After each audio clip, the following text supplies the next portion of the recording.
सिर्फ DD news पर।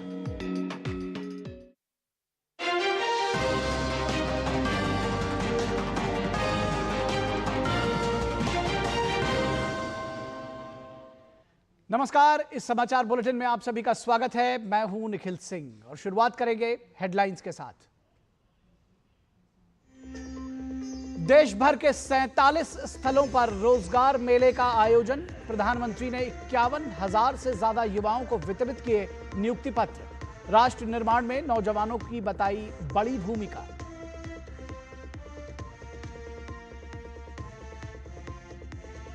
PM Modi ने कहा, बिना पर्ची बिना खर्ची रोजगार के लाखों अवसर उपलब्ध करा रही है सरकार। निजी क्षेत्र में भी रोजगार के अवसर बढ़ाने पर है जोर। ईएलआई जैसी स्कीम से करोड़ों रोजगार उपलब्ध कराने में मिलेगी मदद।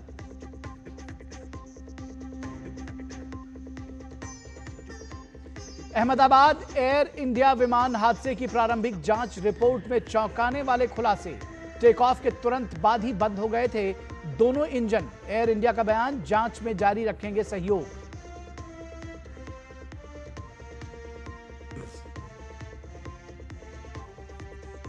मराठा मिलिट्री लैंडस्केप यूनेस्को की विश्व धरोहर सूची में शामिल। प्रधानमंत्री नरेंद्र मोदी ने बताया गर्व का पल। लोगों से मराठा साम्राज्य के समृद्ध इतिहास के बारे में जानने का किया आह्वान।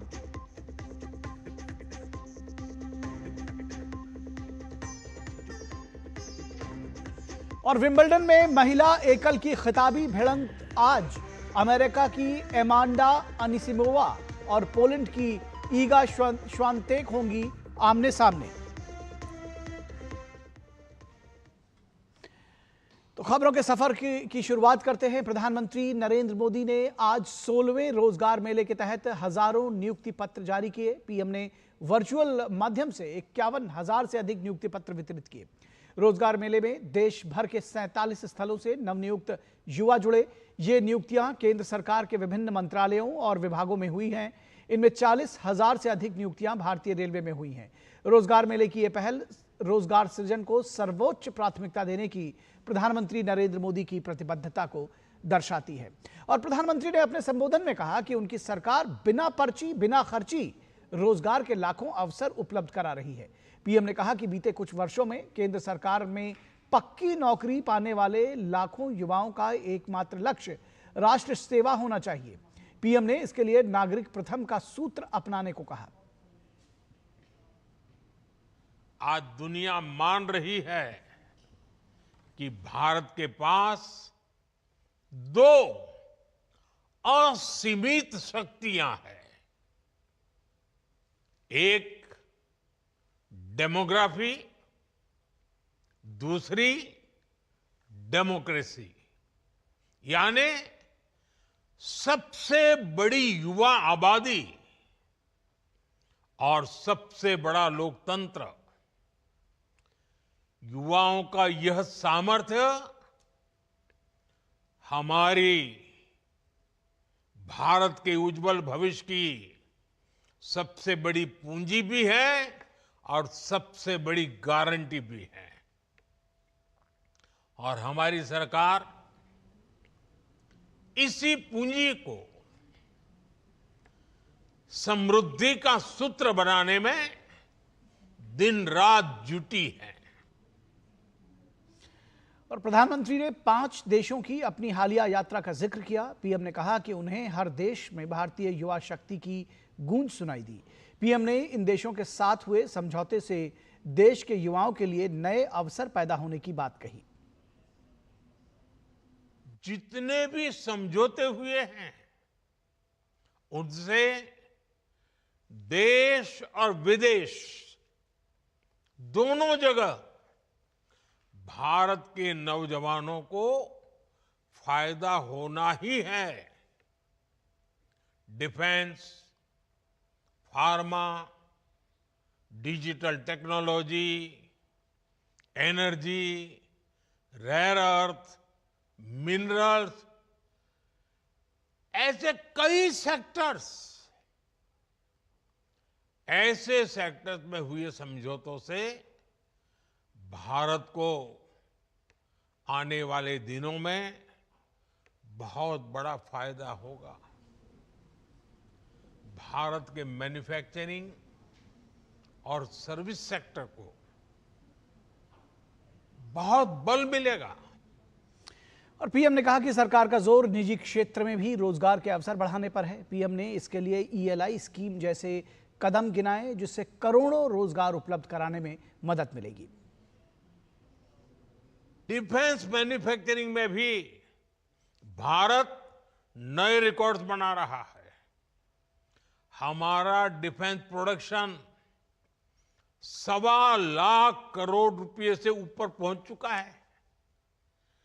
भारत ने एक और बड़ी उपलब्धि लोकोमोटिव सेक्टर में हासिल की है। पुराने जमाने में जिसको रेल का इंजन कहा करते थे हम लोग। भारत दुनिया में सबसे ज्यादा लोकोमोटिव बनाने वाला देश बन गया है। दुनिया में सबसे ज्यादा लोकोमोटिव हो, रेल कोच हो, मेट्रो कोच हो, आज भारत इनका बड़ी संख्या में दुनिया के कई देशों में एक्सपोर्ट कर रहा है। हमारा ऑटोमोबाइल सेक्टर भी अभूतपूर्व ग्रोथ कर रहा है। बीते 5 साल में ही इस सेक्टर में करीब $40 बिलियन का FDI आया है।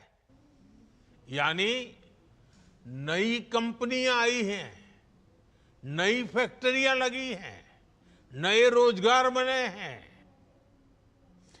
प्रधानमंत्री ने कहा कि अभूतपूर्व स्तर पर जारी जन कल्याण परियोजनाओं से आर्थिक अवसर बढ़े हैं। देश में आर्थिक असमानता तेजी से कम हो रही है। आज वर्ल्ड बैंक जैसी बड़ी वैश्विक संस्थाएं खुल करके इस काम के लिए भारत की प्रशंसा कर रही है। दुनिया को भारत को मॉडल के रूप में प्रस्तुत करती है। भारत को दुनिया के सबसे अधिक इक्वलिटी वाले शीर्ष के देशों में रखा जा रहा है। यानी असमानता तेजी से कम हो रही है। हम समानता की ओर आगे बढ़ रहे हैं। ये भी विश्व अब नोटिस कर रहा है। और अहमदाबाद में बीती 12 जून को हुए एयर इंडिया के विमान हादसे को लेकर भारतीय विमान दुर्घटना जांच ब्यूरो ने अपनी प्रारंभिक रिपोर्ट जारी की है। रिपोर्ट में कई चौंकाने वाले तथ्य सामने आए हैं। रिपोर्ट में दुर्घटना का सबसे बड़ा कारण विमान के दोनों इंजन्स में फ्यूल की सप्लाई का बंद होना बताया गया है। रिपोर्ट में कहा गया है कि विमान के दोनों engine fuel cut off switch run से कट ऑफ हो गए। इस कारण टेक ऑफ के चंद सेकंड बाद ही विमान के इंजन बंद हो गए। रिपोर्ट के अनुसार दोनों इंजन में रीलाइट की प्रक्रिया शुरू हुई। इंजन 1 कुछ हद तक रिकवर करने लगा, लेकिन इंजन 2 पूरी तरह से स्पीड रिकवर नहीं कर पाया। इसके अलावा कॉकपिट में पायलट्स के बीच संवाद के विश्लेषण से यह पता चला है कि फ्यूल कट ऑफ किसी ने जानबूझकर नहीं किया था। रिपोर्ट के मुताबिक विमान के ऑटोमेटिक सिस्टम ने आपात परिस्थितियों को देखते हुए स्वतः सहायता करने की कोशिश की। हालांकि रैम एयर टरबाइन और APU जैसी प्रणालियों को सक्रिय करने के बावजूद विमान क्रैश होने से नहीं बचाया जा सका। जांच में इस बात के कोई संकेत नहीं मिले हैं कि विमान के रास्ते में कोई पक्षी थे। इससे यह स्पष्ट होता है कि बर्ड हिट इस दुर्घटना का कारण नहीं था। AAIB के अनुसार दुर्घटना स्थल पर ड्रोन फोटोग्राफी और वीडियोग्राफी कर ली गई है और मलबा सुरक्षित जगह रखा गया है ताकि आगे की तकनीकी जांच की जा सके। हादसे की विस्तृत जांच, विश्लेषण और साक्ष्य संग्रह अभी भी जारी है, इसलिए अंतिम निष्कर्ष सामने नहीं आया है। और अहमदाबाद में बीती 12 जून को हुए एयर इंडिया के विमान हादसे को लेकर भारतीय विमान दुर्घटना जांच ब्यूरो यानी AAIB की प्रारंभिक रिपोर्ट पर बीजेपी नेता राजीव प्रताप रूडी ने अपनी प्रतिक्रिया दी है। उन्होंने कहा कि विमान उड़ने के बाद फ्लेम आउट क्यों हुआ, यह जांच का विषय है। एयरपोर्ट के आसपास निर्माण भी एक अलग मुद्दा है। विमान के साथ क्या हुआ है और कैसे हुआ, क्यों हुआ है, इसका उत्तर शायद आगे के इन्वेस्टिगेशन में पता चले कि विमान उड़ने के बाद फ्लेम आउट क्यों हुआ है। क्योंकि एक ये अगर आसमान में होता, 5,000 फीट की ऊंचाई पर होता, 10,000 फीट की ऊंचाई पर होता, 30,000 फीट की ऊंचाई पर होता, तो इंजन अगर दोनों बंद होंगे तो हम ये एक्शन लेंगे और हमारा फेडेक जो कंप्यूटर है वो उसको रेस्टोर कर देता। लेकिन इस 400 फीट में जब तक कप्तान उसे देखे, इंजन स्टॉल का इंडिकेशंस आए, इंजन स्पूल डाउन करे और उसके बाद वो देख के प्रयास करे, तो शायद ये ऊंचाई नहीं है। तथ्य यही है, दुर्घटना बहुत बड़ा हादसा है, तथ्य उभर के आ रहे हैं और इसके अन्य उत्तर समय के साथ ही विमान कंपनियां, ऑपरेटर, AIBB, DGCA ही दे सकता है। और दिल्ली के वेलकम इलाके के सीलमपुर ईदगाह रोड पर शनिवार सुबह तकरीबन 7:30 बजे एक 5 मंजिला इमारत भर भरा कर गिर गई। इसमें करीब 12 लोग दब गए। शुरुआती रेस्क्यू में इलाकों के लोगों ने तेजी दिखाते हुए 3 से 4 लोगों को जीवित बचा लिया। उसके बाद दिल्ली पुलिस, NDRF और अन्य सहायक एजेंसीज मौके पर पहुंची। अब तक 7 और लोगों को रेस्क्यू किया गया है। हादसे में 2 लोगों के मरने की भी खबर है। तो इलाका काफी सकरा होने की वजह से बचाव कार्य में काफी दिक्कतें आ रही हैं। गाड़ियों के आने जाने की जगह बेहद कम है। मौके का जायजा लिया हमारे संवाददाता मुकेश शुक्ला ने। इलाके के इस JJ कॉलोनी में आप देखेंगे ईदगाह रोड पर ये कॉलोनी है जिसमें ये संकरी गलियां हैं और यहाँ सुबह तकरीबन 7 बजे के आसपास ये सामने जो बिल्डिंग है ये गिर जाती है और ये बिल्डिंग पूरी 5 मंजिला बताई जा रही है। 35 गज के आसपास के प्लॉट में ये बनी थी और इसमें काफ़ी नुकसान देखने को मिला है क्योंकि ये संकरी गलियाँ जो हैं जिसकी वजह से रेस्क्यू जो है वो धीरे से चल रहा है। कोशिश की जा रही है। 7 से 8 लोगों को अभी तक इसमें से रेस्क्यू किया जा सका है। 12 लोगों के इसके अंदर दबे होने की आशंका थी सुबह और लगातार NDRF, Delhi police, civil defence, नगर निगम, तो जो भी एजेंसीज हैं, मेडिकल की टीम है, ये भी यहाँ पर मौजूद है। आप देखिए अभी भी लोगों को रेस्क्यू करने के लिए लगातार मलबे के अंदर से यहाँ पर खोजबीन जारी है और ये तमाम लोग यहाँ पर सुबह से ही मौजूद हैं और शुरुआती जो मदद थी वो आसपास के लोगों ने करी जिसमें से 2-3 लोगों को निकालने में वो कामयाब रहे। ये आप अगर मेरे लेफ्ट साइड में देखेंगे तो ये ईदगाह रोड है, जनता कॉलोनी के नाम से, और ये देखिए कितनी संकरी गलियां हैं यहाँ पर और ये बिल्डिंग्स जो हैं एक के साथ एक चिपक करके हैं। देखिए ये बिल्डिंग, ये गाटर पे बिल्डिंग लगी हुई है, यानी कितना डेंजर है ये। तो युद्ध स्तर पे रेस्क्यू ऑपरेशन चल रहा है, लोग यहाँ पर पहुंचे, एजेंसियां यहाँ पर पहुंची हुई हैं और कोशिश की जा रही है कि जितने लोग यहाँ पर फंसे हुए हैं उनको निकाला जा सके। ये तमाम एजेंसी जो हैं वो यहाँ पर मौजूद हैं। जो लोग निकाले जा चुके हैं उनको नज़दीक के अस्पताल में शिफ्ट कर दिया गया है और कोई लोग इसके अंदर अगर मौजूद हैं तो मलबे के अंदर से उनको निकालने की कोशिश की जा रही है। उनके पहचान के, उनके परिवार के लोगों से भी उनकी जानकारी ली जा रही है कि क्या यहाँ पर और कोई मौजूद है या नहीं। और फिलहाल रेस्क्यू ऑपरेशन जारी है। कैमरामैन गौरव गिरी के साथ मैं मुकेश शुक्ला, DD न्यूज़ दिल्ली। रुकेंगे एक छोटे से ब्रेक के लिए, कहीं मत जाइएगा, जल्द हाजिर होंगे।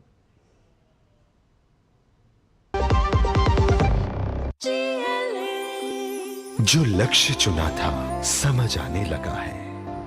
GLA यूनिवर्सिटी, उच्च लक्ष्य की निश्चित प्राप्ति। वाह यार, क्या सही हुआ। मेरा भी मन करता है कुछ करने का। मन करता है तो करो, घर की चीजों से टाइम ही नहीं मिलता और हूँ सिर्फ 10वीं पास। आप LIC की बीमा सखी योजना के साथ जुड़ सकती हो। मैं LIC एजेंट बन सकती हूँ? पूरी ट्रेनिंग भी मिलेगी, मंथली स्टाइपेंड भी मिलेगा, स्टाइपेंड भी, ऊपर से कमीशन अलग। LIC बीमा सखी योजना से जुड़ने के लिए अपनी नजदीकी LIC शाखा से संपर्क करें। LIC बीमा सखी योजना, अपनी शुरुआत अपने हिसाब से। ब्रेक के बाद एक बार फिर आप सभी का स्वागत है और खबरों के सफर को बहाल करते हैं। रक्षा मंत्री राजनाथ सिंह आज लखनऊ के दौरे पर हैं। उप मुख्यमंत्री ब्रजेश पाठक ने रक्षा मंत्री राजनाथ सिंह का लखनऊ आगमन पर स्वागत किया। रक्षा मंत्री राजनाथ सिंह मध्य और उत्तर विधानसभा क्षेत्रों में आयोजित पार्टी कार्यकर्ताओं में से मुलाकात करेंगे और उसके कार्यक्रमों में भाग लेंगे। इसके साथ ही वे पदाधिकारियों और वरिष्ठ कार्यकर्ताओं और जनप्रतिनिधियों से सीधे संवाद करेंगे। ये संवाद आगामी चुनाव रणनीतियों, संगठनात्मक मजबूती और जमीनी कार्यकर्ताओं की भूमिका को लेकर महत्वपूर्ण माना जा रहा है।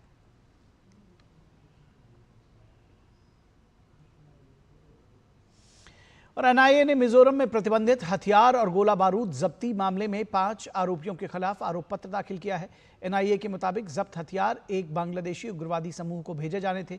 एजेंसी ने बताया है कि आइजोल की एक अदालत के समक्ष दाखिल आरोप पत्र में लाल बियाकचुंगा उर्फ डेविड उर्फ डेविड, लालथम चेउआ उर्फ थावमा, मालसावामा उर्फ मालसावामा लॉन्चेऊ, रुआलिए नसंगा उर्फ सांगा और आलोक विकास चकमा को नामजद किया गया है। एनआईए द्वारा जारी बयान के मुताबिक आरोपियों पर भारतीय न्याय संहिता 2023, गैर कानूनी गतिविधियां रोकथाम अधिनियम 1967, शस्त्र अधिनियम 1959 और विदेशी अधिनियम 1946 की संबंधित धाराओं के तहत आरोप तय किए गए हैं। एनआईए 15 जनवरी 2025 को मिजोरम पुलिस द्वारा दर्ज एक मामले के आधार पर अपनी कार्रवाई कर रही है। जांच एजेंसी ने कहा है कि मिजोरम के मामित जिले के सैथा गांव से जब्त किए गए हथियारों में 6 AK-47 राइफल्स, 13 मैगजीन्स और 10,050 कारतूस बरामद किए गए हैं। तो बरामद किए गए कारतूसों की संख्या काफी ज्यादा है, 10,050 कारतूस बरामद किए गए हैं। एक AK-47 राइफल भी बरामद की गई है। और केंद्रीय गृह मंत्री अमित शाह ने तिरुवनंतपुरम में बीजेपी की केरल इकाई के नवनिर्मित मुख्यालय का उद्घाटन किया। अमित शाह ने कार्यालय भवन के सामने एक पौधा भी लगाया और नए कार्यालय के केंद्रीय कक्ष में बीजेपी के पूर्व प्रदेश अध्यक्ष स्वर्गीय KG मरार की प्रतिमा का अनावरण भी किया। यह अत्याधुनिक कार्यालय 7 मंजिला और 60,000 वर्ग फुट में फैला हुआ है।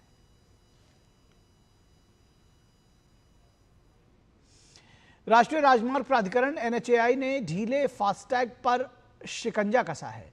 अब टोल संचालन अधिक सुगम हो जाएगा। NHAI ने टोल प्लाजा पर ढीले फास्टैग टैग इन हैंड के दुरुपयोग को रोकने के लिए सख्त कदम उठाए हैं। दरअसल कुछ वाहन मालिक जानबूझकर फास्टैग विंडस्क्रीन पर नहीं लगाते, जिससे टोल पर भीड़, गलत लेनिंग और सिस्टम में गड़बड़ी होती है। NHAI ने ऐसे मामलों की सूचना के लिए ईमेल ID जारी की है और रिपोर्ट मिलते ही त्वरित कार्रवाई का भरोसा दिया है। टोल एजेंसियों और रियायत धारकों को ऐसे फास्टैग की तत्काल रिपोर्ट करने का निर्देश दिया गया है, जिन्हें अब ब्लैकलिस्ट किया जाएगा। यह कदम multi lane, free flow, MLFF और वार्षिक पास जैसे आगामी टोलिंग सिस्टम को ध्यान में रखते हुए उठाया गया है, ताकि फास्टैग की प्रामाणिकता और प्रणाली की विश्वसनीयता बनी रहे। प्रधानमंत्री नरेंद्र मोदी ने 2014 में महाराष्ट्र के रायगढ़ किले की अपनी यात्रा की तस्वीरें X पर साझा की हैं। उन्होंने अपनी यात्रा को याद करते हुए लिखा, मुझे छत्रपति शिवाजी महाराज के चरणों में नमन करने का अवसर मिला। मैं इस यात्रा को हमेशा याद रखूंगा।